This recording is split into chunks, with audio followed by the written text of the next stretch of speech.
Rui Rio garante que o PSD só fez um orçamento do Estado com várias benesses a várias classes profissionais porque teve medo que houvesse eleições. Ricardo Paes Mamed defende que o IRS jovem não vai funcionar e, pior, cativa, durante anos, 800 milhões de euros que podem faltar para outras medidas sociais. Rogério Alves não encontra na lei portuguesa uma norma que resolva esta questão. Ricardo Salgado, doente com Alzheimer, deve ou não ser julgado criminalmente. Na rubrica Papel Selado, Paulo Cardoso, Nuno Ramos de Almeida e Pedro Tadeu debatem ainda um texto de Henrique Raposo sobre os afro-americanos que votam em Donald Trump. São estes os temas de mais uma edição dos Comentadores. Os Comentadores. Eles analisam, eles debatem, eles opinam, eles influenciam, eles discutem, eles ensinam, eles divertem, eles manipulam. Eles viciam a República.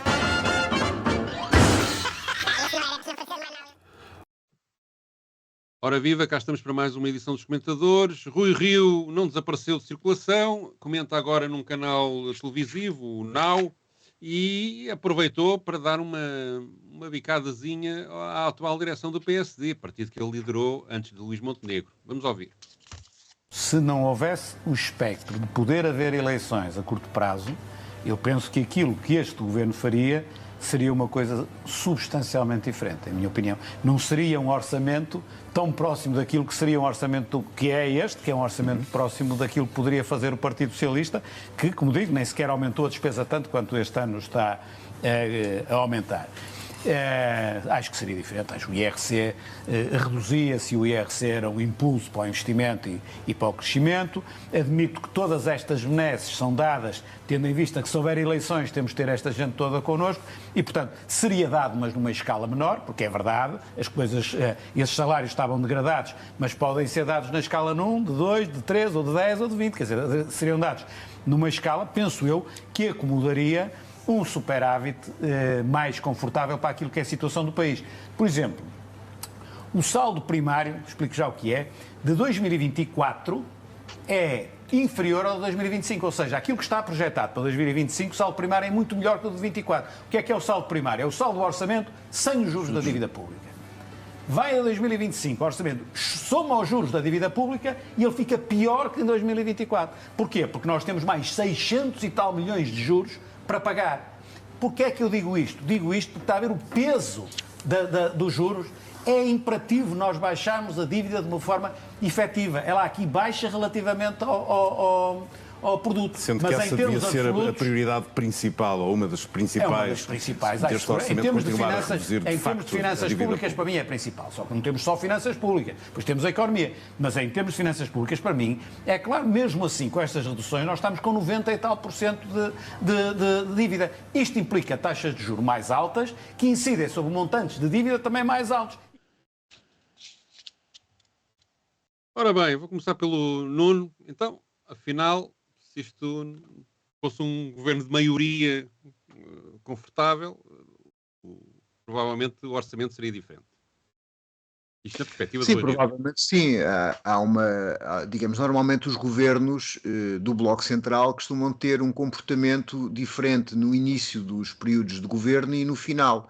E esse comportamento normal é as medidas difíceis que eles querem, as chamadas reformas estruturais, que normalmente dão dinheiro aos mais ricos e tiram aos mais pobres, eles fazem no início e depois dão as benesses no final do mandato. De facto, como aqui não havia nenhuma certeza que o final do mandato não seria um ano, não é? Houve uma certa inversão sobre isso. E, na realidade, há outra coisa importante que Rui Rio diz, que é quando ele diz que a principal questão das finanças públicas, na opinião dele, é a amortização da dívida. E isso tem que ver com isto é, este objetivo, que é comum ao PS e ao PSD, faz com que os orçamentos não sejam substancialmente diferentes, porque ambos aceitam os constrangimentos do Pacto de Estabilidade e Crescimento da União Europeia, isto é, aceitam cumpri-los sem os discutir. Nós temos um pagamento que ele diz de 600 milhões em relação à dívida, aos juros da dívida, só no próximo ano, mas ninguém vê o que é que motiva esse endividamento. E nós temos, de facto, uma coisa muito interessante, que é, quando se fizeram 20 anos da moeda única, houve um estudo de 2 investigadores franceses que concluiu que, por exemplo, A Alemanha ganhou com moeda única 1.983 mil milhões de euros e nós perdemos cerca de 424 mil milhões de euros. Quer dizer que o nosso endividamento tem muito a ver com o facto de estamos constrangidos numa determinada armadura monetária que não nos serve a nós e à maior parte dos países do Sul. E então o que é que acontece? Como nós não podemos desvalorizar a moeda, o que desvalorizamos é os salários e as pensões, que é a chamada desvalorização interna. E é por isso que PS e PSD nunca atuam de modo a quebrar as restrições ao aumento dos salários negociados, mas apenas atuam dando algumas benesses pontuais. Nós vemos muitas vezes os governos darem aumentos extraordinários de pensões, mas nunca vemos os governos darem aumentos de pensões, nem retomarem o princípio da contratação coletiva. Isto é, aquilo que foi quebrado pela lei laboral durante os governos da Troika mantém-se, que é a tentativa de pressionar sempre os salários para baixo, e por isso é que em Portugal nós temos, com o orçamento do PS ou do PSD, uma realidade determinada, que é a produtividade sobe bastante mais que os salários. E não é só a produtividade, o próprio PIB do país sobe bastante mais que os salários. Eu estive aqui a ver também uns números antes da nossa conversa. O rendimento médio das famílias, que é agora outro critério que se costuma usar para aferir do que é que as pessoas ganham, subiu de 2012 para 2023, portanto, logo a seguir à Troika chegar até agora, até aos dias de hoje, acumulando 2% todos os anos, sempre abaixo da inflação, subiu 19%. O PIB subiu no mesmo período 25%. Portanto, aqui sobra uma riqueza que foi para algum lado que não foi para o trabalho. Portanto, o crescimento e atenção, depois sobre o rendimento das famílias, é preciso ver o impacto da inflação nisto, que ainda reduz mais essa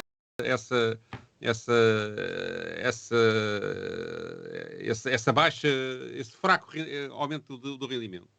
E, portanto, há sempre preocupações com a dívida, preocupações com as contas do Estado, preocupações com as finanças e parece que estamos sempre a adiar os aumentos de salários que compensem minimamente aquilo que se vai perdendo de poder de compra.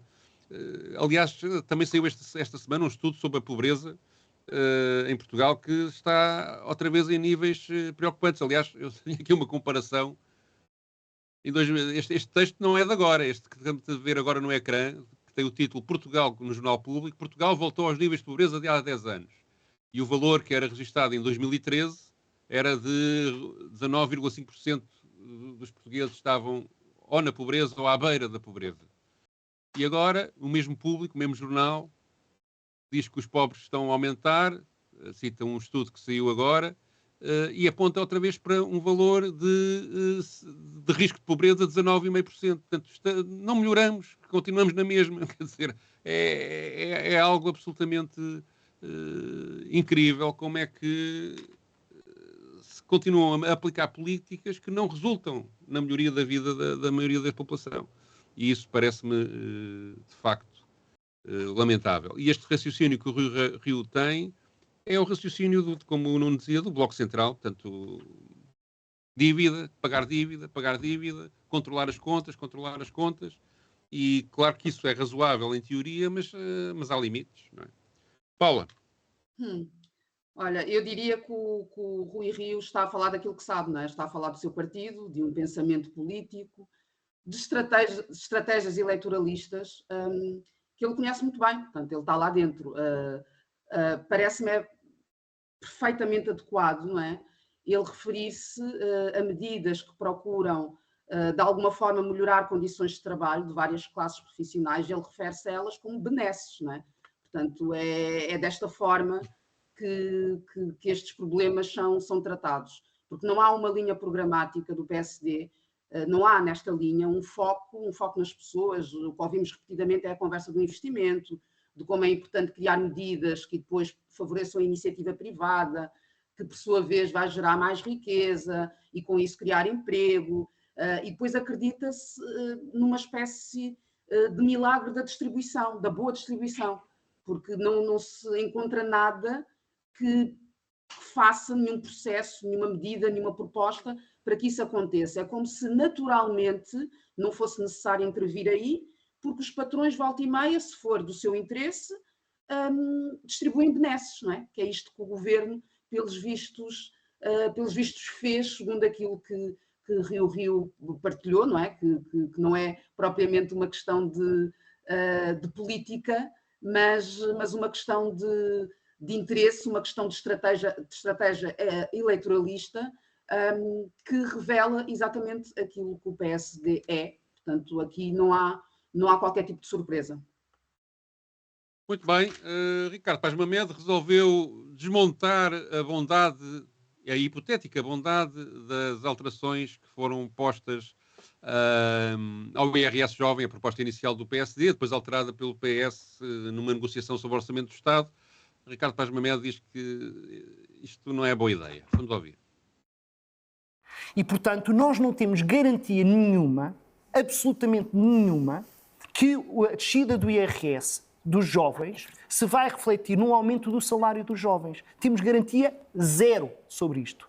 E, portanto, salário líquido. Do salário líquido dos jovens. E, portanto, quem quisesse dar condições de vida aos jovens teria muitas outras medidas, inclusive a natureza fiscal, para o fazer. Esta não é de certeza. Mais importante que isso é o IRS jovem, juntando o que foi o ano passado e que vai continuar em vigor com o que vai ser introduzido agora, são 800 milhões de euros. 800 milhões de euros. Nós não precisávamos de um quarto de 800 milhões de euros para completar a rede de creches em Portugal. E nós continuamos a ter mais de uma centena de milhares de crianças que não têm acesso a creches em Portugal.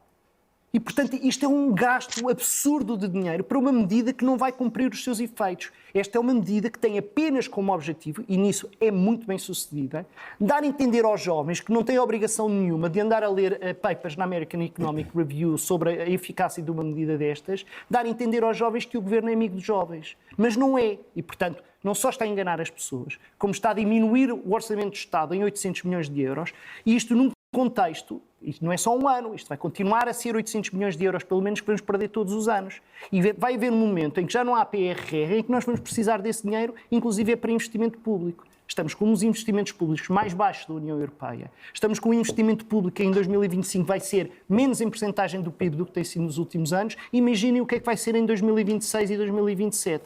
Portanto, isto é uma medida que não tem pés nem cabeça. Joana. Não é a Joana, Paula. Eu vou dizer. Eu agora fiquei assim, mas onde é que está a Joana? Aqui, aproveitando o final do comentário do Ricardo Paz Mamed, eu direi que as críticas ao IRS jovem, ao contrário do próprio IRS jovem, têm pés e cabeça, não é?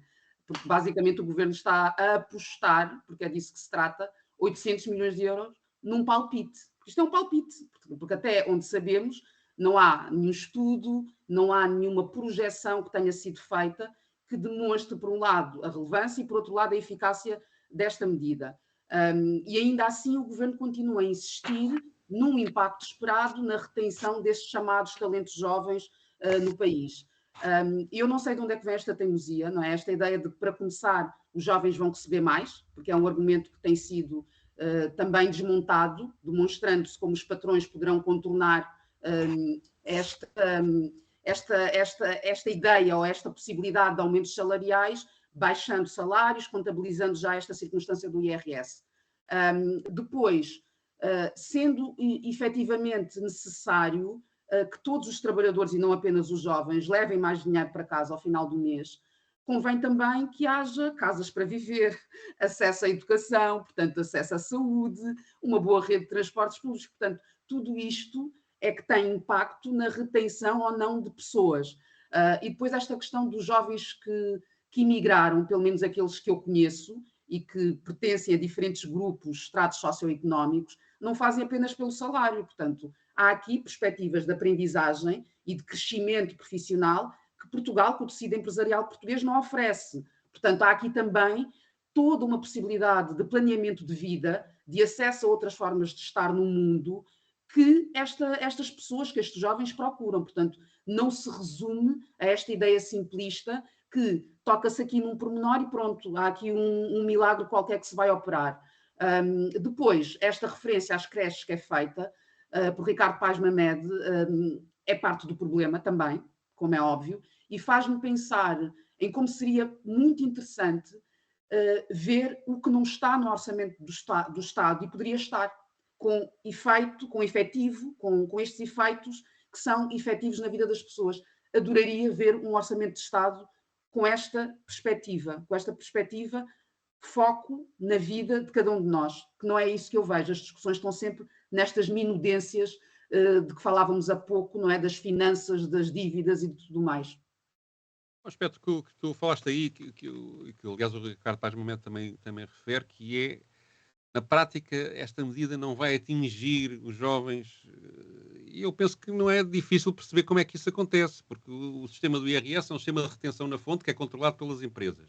E, portanto, quando uma pessoa recebe um ordenado, há uma parte do seu salário que é retido pela empresa, que depois entrega ao Estado o valor de retenção da fonte do IRS. O que é que me parece que vai, obviamente, acontecer com o IRS jovem, agora mais bonificado até aos 35 anos? É que as empresas, quando contratarem um jovem novo, vão negociar o salário líquido. E, portanto, se para um determinado cargo propõem um salário para um jovem que até já lá esteja de 1.500 euros líquidos, o que vai fazer é que oferece a mesma coisa a um novo jovem que quer contratar, mas a retenção na fonte é diminuída. No salário líquido do jovem, aquilo até parece que está igual ao que ele estava habituado, e a empresa fica com aquele dinheiro que sobra, que deve ajudar na tesouraria. Portanto, aqui é um mecanismo que, desse ponto de vista, também está mal pensado, porque, de facto, o que vai fazer é manter, provavelmente, e tirando as pessoas que já têm um emprego, aí sim essas vão ser beneficiadas, todas as outras vão ser niveladas pelo que o mercado, entre aspas, oferece, o mercado de trabalho oferece, olhando para o salário líquido em vez de olhar para o salário bruto. E, portanto, creio que, de facto, é uma medida ineficaz e que vai fazer perder no Orçamento do Estado esta quantia de 800 milhões de euros, que realmente podia ser aplicada noutras áreas, inclusive para benefício dos jovens. Nuno. Bom, todas as medidas do governo têm aparentemente a mesma lógica, que é, por um lado, abrir setores públicos à concorrência aos setores privados, aos negócios privados, e, por outro lado, redistribuir e dar mais dinheiro àqueles que têm mais dinheiro. Esta não é exceção. Se formos a ver, por exemplo, uma parecida, que é o corte do IMT na compra de casas dos jovens que têm dinheiro, o que se verifica é que mesmo esse corte é absorvido por quem vende as casas. Neste momento, as casas subiram de tal maneira de preço que aquilo que cortaram no IMT é dado diretamente aos proprietários, a quem vende, porque sobem o preço das casas. E é o mesmo que acontece, que vocês disseram, em relação a estas medidas. Inicialmente eram sobretudo para os jovens mais ricos, com a modulação que foi feita de negociação com o Partido Socialista é geral, mas tem um problema, que é, como vocês muito bem disseram, quando alguém vai pagar menos imposto, o que vão fazer os patrões é, em vez de lhe darem um ordenado igual ao que dariam, dão-lhe um ordenado mais baixo, porque ele recebe, do ponto de vista líquido, mais. E depois tem um segundo efeito perverso. É quando eles chegarem aos 35 anos, no final, provavelmente serão despedidos, porque são mais caros para a empresa aos 36 anos do que era aos 35 anos. E aquilo que mantém as pessoas em Portugal é, por um lado, ordenados mais altos, mas, por outro lado, a existência de carreiras. Ora, se aos 36 anos és despedido, quer dizer que não tens carreira. Portanto, na prática, o efeito que isto tem do ponto de vista de prender os jovens em Portugal e de lhes dar condições de vida é zero. O que vai, de facto, é dar mais dinheiro às empresas e menos dinheiro a quem trabalha. Portanto, como medida, é uma medida meramente eleitoralista. Não quer dizer que não seja eficiente. Há bocado estava a falar do euro. O Emmanuel Todd, em relação ao euro, diz: o euro é um falhanço económico, mas é um grande sucesso político, porque convenceram quem o paga que ele é muito bom. E é isto que vai acontecer. E daí um aspecto que é nessa questão dos 35 anos, que é mesmo que o jovem não seja despedido, de repente perde rendimento porque o imposto sobe brutalmente de um ano para o outro, numa altura em que provavelmente tem mais despesas na vida, tem família para sustentar, etc. É um desastre para as finanças pessoais de muita gente, essa passagem dos 35 para os 36 anos. Antevejo isso, não é? Enfim, vamos a outro assunto. Um dos assuntos da semana foi o julgamento BES e a repetida passagem nas televisões da exibição que os advogados de Ricardo Salgado fizeram da sua fragilidade. Sobre isto, o advogado Rogério Alves analisa a questão que lhe foi posta, que é sobre esta pergunta. Ricardo Salgado deve ou não ser julgado criminalmente? Quais são as soluções que a lei portuguesa tem? Do ponto de vista expresso e direto, nenhuma. Portanto, tem de se buscar a outras normas para as interpretar de maneira a perceber qual é a melhor saída. Ora, isso não é claro, está longe de ser claro. O que é óbvio? Uma pessoa nas condições em que Ricardo Salgado está, de acordo com as perícias médicas, não tem condições de se defender. Dir-se-á assim, bom, mas já se defendeu, tem os advogados, mas eu chamo a atenção para um aspecto muito importante. É que a prova relevante num julgamento é a prova que se produz no julgamento. Senão, o que acontecia era que o tribunal lia a acusação, lia as contestações dos arguidos, ouvia o que eles já tinham dito e tomava a decisão. Não, a lei diz exatamente o contrário. O que conta para formar a convicção do tribunal de julgamento são as provas que se produzirem no julgamento, onde se incluem, por exemplo, gravações como aquela que foi ouvida hoje, porque é lícito ouvir essas gravações em tribunal. Isto é um assunto muito complexo, é um assunto muito delicado, que pode ter consequências para o processo bastante relevantes, mas a verdade é esta, não há uma solução direta para o caso. Se o João me perguntar, antecipo, então como é que deveria ser? Na minha opinião, como deveria ser, e eu não quero entrar na crítica das várias posições que foram tomadas, como deveria ser, seria assim. Se a pessoa não está em condições de entender o facto de estar a ser julgada, seria julgada eventualmente por questões civis, em matéria de indemnizações e não em matéria criminal. Porque o processo civil, por exemplo, já dispensa mais a presença do envolvido. É um tema difícil, porque há aqui, obviamente, que há aqui alguém fragilizado e, portanto, estar a tecer considerações sobre ele deve ser ou não julgado é complicado, porque reverte-se contra a pessoa que está a falar. Parece que se disser ele deve ser julgado, é má pessoa, ele não devia ser julgado, está a ser cúmplice de um hipotético criminoso. E, portanto, cria aqui uma dificuldade de comentário grande. Mas eu gostaria de chamar a atenção, de qualquer maneira, para como é que é possível. Vamos lá ver, há em Portugal uma estimativa que aponta para que 20 em cada 1000 portugueses sofrem de demência. Eu não acredito que os tribunais portugueses não se tenham confrontado já com este problema. Provavelmente confrontaram-se muitas vezes. E provavelmente tomaram decisões sobre este assunto. Portanto, não há jurisprudência feita sobre este assunto que não colocasse agora este problema e, portanto, que houvesse já um guia de procedimentos sobre este tipo de situações que levassem a decisões lineares sobre o que fazer quando acontecem situações deste género. Porque é que também o Código de Processo Penal, que é de 87, já foi alterado N vezes. A última alteração até foi o ano passado para introduzir umas parvoíces da União Europeia sobre terrorismo.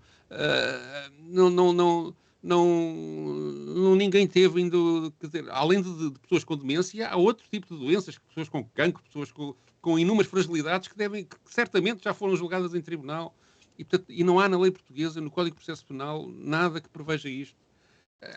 Isto, para mim, reflete muito, por um lado, quando isto é só com pobres, ninguém liga nenhuma e, portanto, vai-se gerindo à vista, quando é com alguém que tem influência e tem popularidade, ou é muito conhecido e tem o foco mediático, aparece toda a gente a querer perorar sobre o assunto e a ter ideias sobre o assunto. Por outro lado, só para terminar, acho incrível a hipocrisia dos advogados que alegam uma questão de direitos humanos nesta questão do Ricardo Salgado, que de facto existe, é uma questão pertinente, mas depois o exibem daquela forma, quando outras vezes em outras sessões e em outros julgamentos, o senhor entrou pela garagem, foi evitada a sua exposição à comunicação social e portanto, evitou-se a exibição daquela fragilidade. Quem quer dar-lhe? Nuno, faz favor. Sim. Eu, mais do que falar sobre o assunto que está no vídeo, queria dizer uma coisa, que é, normalmente a gente vê os casos como corrupção como o alfa e ômega de uma determinada situação e de um problema. Agora, eu acho que eles são a continuação desse problema, porque a corrupção não é apenas uma coisa excepcional, é reveladora de um desequilíbrio de poder muito grande. E é isso que permite que neste momento a gente esteja a julgar o Ricardo Salgado, mas não esteja a julgar as condições que produziram o buraco dos bancos e a especulação financeira. Isto é, os contribuintes tiveram que entrar com 24,6 mil milhões de euros para taparem o buraco dos bancos, e esse buraco dos bancos não foi apenas uma questão de alguns que se aproveitaram ao criminal. Foi todo um sistema que permitiu a especulação financeira sem controle e permitiu que o capital financeiro ficasse com grande parte do rendimento. E sobre esta questão, sobre as cumplicidades que Ricardo Salgado teve, sobre o facto de estruturalmente o poder político e o poder económico estarem juntos, não há nenhum julgamento e não há nenhuma correção. E é esse o problema desta questão. Se Ricardo Salgado é julgado apenas do ponto de vista cível, porque não tem condições para perceber o que cometeu e a sua ida para a cadeia, não seria uma forma de o corrigir ou dele perceber, ou nem sequer pode estar a intervir durante o seu processo, é um aspecto. Mas o aspecto fundamental é que não vai ser julgado aquilo que produziu não apenas Ricardo Salgado, mas um conjunto de banqueiros que em todo o mundo andaram a ficar a especular nas regras do capital especulativo e destruíram o capital produtivo. Paula? Eu nem sei o que acrescentar, mas, enfim, pegando aqui na questão da própria lei, nós sabemos que ela é dada múltiplas interpretações, tal como Rogério Alves também sublinhou, e eu entendendo naturalmente a sensibilidade, enfim, desta questão, mas se também o próprio Rogério Alves aponta que o processo civil se pode fazer sem a presença do arguido, portanto que a lei já prevê isso, a minha questão também, pegando naquilo que tu disseste, Pedro, é como é que até a data ainda não existe nada que nos esclareça sobre o que é que acontece nas mesmas circunstâncias quando estamos no foro criminal, não é? E eu não sei o que é que leva a que isso não seja claro, não é? Porque é pelo menos isso que o Rogério Alves diz, que não há nada que traga, que nos dê essa clareza. E depois aqui, o que eu acho também que é relevante é que os mais de 60 crimes pelos quais o Ricardo Salgado está a ser julgado ocorreram no momento em que ele estava em pleno gozo das suas faculdades, não é? Portanto, nós não podemos passar uma borracha sobre o assunto, porque infelizmente a pessoa agora está na circunstância em que está. E até porque há pessoas que foram lesadas, não é? Portanto, como é que fica a justiça para essas pessoas também? A expectativa de verem essa justiça ser feita. Agora, parece-me também que há uma diferença, mas isto acho que é uma discussão para se ter mais tarde, não é? Se de facto a pessoa é julgada e é condenada, se nestas circunstâncias, nestas condições de saúde em que está, nesta situação de fragilidade, se irá cumprir a pena. Mas acho que essa é uma discussão que deve ser tida depois, mais tarde. Neste momento, eu considero que é importante que o julgamento exista. Portanto, não acho que as condições de saúde devam inibir que se avance no julgamento dos factos, até porque existem muitos outros arguidos, há aqui muitas teias, conforme o Nuno estava aqui a dizer, não é? O mais importante não está a ser julgado, mas ainda assim há muitos arguidos, há aqui muitas práticas que têm de ser condenadas e que para mim Ricardo Salgado não pode estar nesta situação de saúde ilibado justamente de todas elas. Portanto, percebendo naturalmente, e reforço, percebo a sensibilidade, mas há aqui crimes, suspeitas de crimes gravíssimos com o impacto que tiveram na nossa economia. Há esse aspecto que é outros arguidos estarem a tentar aproveitar o eventual não julgamento do Ricardo Salgado pelos próprios também não serem julgados. Bom, vamos à nossa rubrica Papel Selado.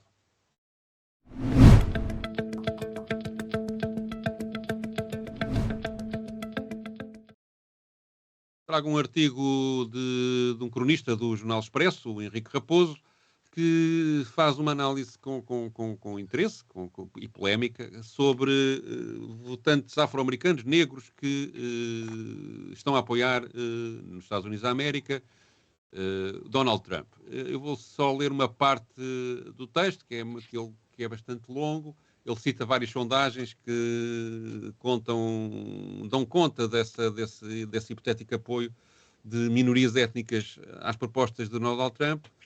Diz ele a dada altura o seguinte: em resumo, se identificar como pobre e trabalhador braçal, um negro pode juntar-se a Trump. A variável decisiva aqui é a classe social e não a raça. Antes de serem negros, são pobres. Neste campo, convém aqui registrar o seguinte: enquanto o eleitor democrata branco, educado e privilegiado é esmagadoramente pró-imigração, os eleitores negros, asiáticos e hispânicos têm posições mais ambíguas em relação ao tema. Ou seja, o pobre hispânico ou asiático ou negro é mais anti-imigração do que o branco privilegiado. Perante a pergunta, deve o governo aumentar o patrulhamento da fronteira? Nem 20% dos brancos de esquerda dizem que sim, mas 45% dos negros e dos hispânicos respondem afirmativamente. Pronto, depois o artigo desenvolve este assunto. Paula, o que pensas sobre este isto corresponde àquilo que tens conhecimento? Não é bem assim? O problema está bem colocado? Olha, só eu respiro antes de mais, porque só mesmo os comentadores para me fazerem ler o Henrique Raposo, que tem sempre muito a dizer sobre as pessoas negras, as lutas negras, uma pessoa que classifica o antirracismo de racista, que desconhece completamente o que é racismo, porque se soubesse de que estamos a falar de um sistema, de uma estrutura de poder criada sobre a desumanização dos corpos negros e com efeitos que perduram até hoje, talvez Henrique Raposo tivesse algum decoro em apelidar de racistas quem combate o racismo. Mas pronto, isto é desta pessoa que estamos a falar. Tudo para dizer que eu precisaria de um programa inteiro para comentar este texto. Mas eu vou ficar pelos mínimos que nem sequer são olímpicos, porque não são olímpicos sequer.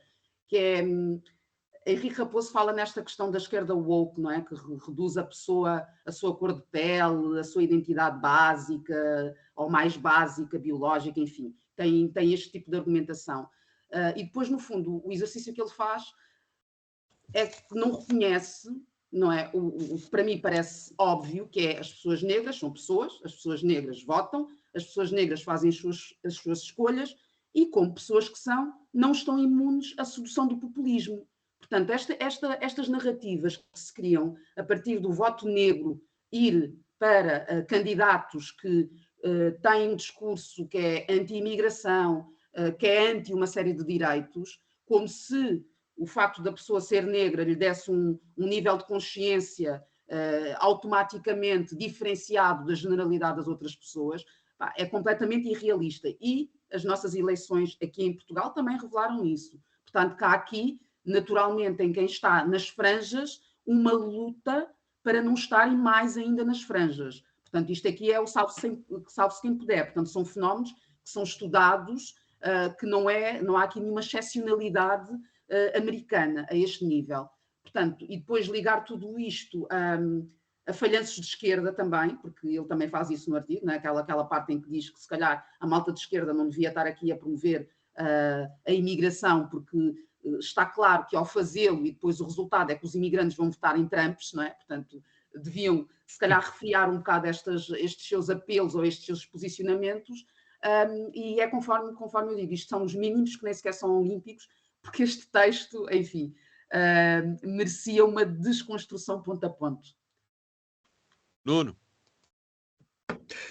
Eu ia dizer várias coisas. Primeiro aspecto, há uma coisa importante da evolução, há um estudo em 50 democracias coordenado pelo Piketty, aquele do Capital do século XXI, em que ele aponta que em muitos países a esquerda antigamente era definida por pobreza e por menos ensino.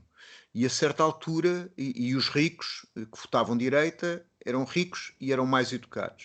A certa altura, a variável da educação passou para a esquerda, isto é, aqueles que são mais educados, talvez pela democratização do ensino, tendencialmente votam ao centro-esquerda. O que é que isso revela? Revela também a evolução desses partidos. No caso americano, em 1969, há uma comissão McGovern-Fraser que faz a alteração da eleição dos delegados aos congressos democratas. E o que é que faz? Faz que retira poder aos sindicatos e à classe trabalhadora. E, paulatinamente, o Partido Democrata dirige-se para ser um partido que faz a apologia da meritocracia e faz também a defesa dos profissionais de sucesso e perde a ligação às classes trabalhadoras. Isso é muito visível na política que vão implementar. No caso de Clinton, a globalização, os acordos de livre comércio, que contribuem para a destruição de parte da indústria americana, há uma perda de 700 mil postos de trabalho em pouco tempo, e também é muito visível do ponto dos interesses. O presidente Obama, depois da crise do subprime, as medidas que tomou reforçou o poder e o rendimento de 10% mais ricos. Isto é, o Partido Democrata aparece não como um partido que defende os trabalhadores, ou o partido mais próximo de defender os trabalhadores, e aparece como um partido que, na realidade, defende uma classe emergente de profissionais das universidades de elite, com algumas preocupações do ponto de vista cultural ou das identidades, mas nunca vistas como uma realidade social, mas como uma realidade individual. Alguém tem sucesso ou não tem sucesso porque individualmente tem sucesso. Acresce que o sistema político americano é um sistema em que os 3% milionários têm representações superiores a 50% nos vários poderes, executivo, legislativo e judicial, e os 50% da classe trabalhadora têm menos de 2% de representação nesse poder político. E para nós termos a ideia do que é que significa a democracia norte-americana, as eleições de 2020 custaram, entre os candidatos republicanos e democratas, cerca de 14.500 milhões de dólares. Significa que é preciso ser muito rico para poder participar politicamente na política norte-americana. E isso vai alterar fundamentalmente essas decisões, porque o facto de não estarem lá essas pessoas significa que não têm essa política. E é verdade que os negros, para além de serem negros, normalmente são mais pobres. E é verdade também que aquilo que acontece desde os anos 70, que houve um crescimento muito grande da produtividade e do rendimento, que não foi acompanhado pelo crescimento dos salários, afeta sobretudo os mais pobres, onde os negros se encontram. Portanto, quer dizer, é normal que essas alterações possam alterar o eleitorado, porque aquilo que vem aparecer os republicanos é que vem aparecer com um discurso protecionista, de reindustrialização, de dita preocupação com as pessoas mais pobres da classe operária branca, mas que pode ser extensível a aspectos da classe operária negra. E também é verdade que o aumento do chamado, que põe o Henrique Raposo, exército industrial de reserva, que vem aparece com a ida dos imigrantes, é por isso que o capital quer os imigrantes, faz uma pressão sobre os salários. Mas a questão não está em acabar com os imigrantes, que são precisos e que têm direito a melhorar a sua vida, está em dar-lhes condições sociais e condições políticas que sejam iguais, porque aí a pressão sobre os salários não existiria, mas isso obviamente não convém a quem quer fazer uma política de baixar os salários e de ter, desde os anos 70, que os salários não sobem da mesma maneira que o rendimento. Pois a questão das identidades e a questão do racismo. Eu acho que é óbvio que o machismo e o racismo existiram antes do capitalismo, mas o capitalismo tem a capacidade de formatar e de utilizar todas essas diferenças de poder em seu benefício. E, portanto, a luta contra o racismo, que tem que ser imediata como a luta contra o machismo, não pode, ou o patriarcado, não pode ignorar a dimensão de poder e a dimensão extrativista e a dimensão de exploração que está encerrada nela e, portanto, tem que ser social. Mas aqui a questão interessante é perceber como é que nestas condições sociais a única alternativa para determinadas classes acaba a ser o Partido Republicano e não é a criação de novas forças. Isso pode ser talvez respondido pelo facto de, para existirem novas forças nos Estados Unidos como poder, tem que ter muito dinheiro. Pelo menos 7 mil milhões de euros para estar ao mesmo nível dos outros. Só para começo de conversa. Só para começo de conversa. Bom, eu não vou dizer mais nada, porque vocês os dois disseram tudo, mas quero só sublinhar uma coisa, que é, para além de tudo o que foi dito, de facto, esta cultura de cada um na sociedade deve se comportar individualmente e tentar, olha, ao salve-se quem puder, leva depois a que este tipo em vez de, digamos, de entendermos a sociedade como uma comunidade em que as pessoas são solidárias umas com as outras, leva a que depois este tipo de comportamentos se passe. E depois, de facto, o que aqui conta é esta imigração ser sustentada numa ideia do capital, que é pagar salários mais baixos, os imigrantes são mais baratos, e isto pressiona depois todos os outros trabalhadores, que veem também o risco dos seus próprios salários serem degradados ou não terem emprego, porque, entretanto, são ocupados esses empregos por trabalhadores que aceitam condições de vida mais degradadas. E, portanto, essa é a base deste problema. Querem dizer mais alguma coisa ou podemos encerrar as hostilidades? Adeus, Henrique Raposo, adeus. Então, até para a semana. Passem bem. Palavras da Queen. Os comentadores. Eles analisam, eles debatem, eles opinam, eles influenciam, eles discutem, eles ensinam, eles divertem, eles manipulam. Eles viciam a República.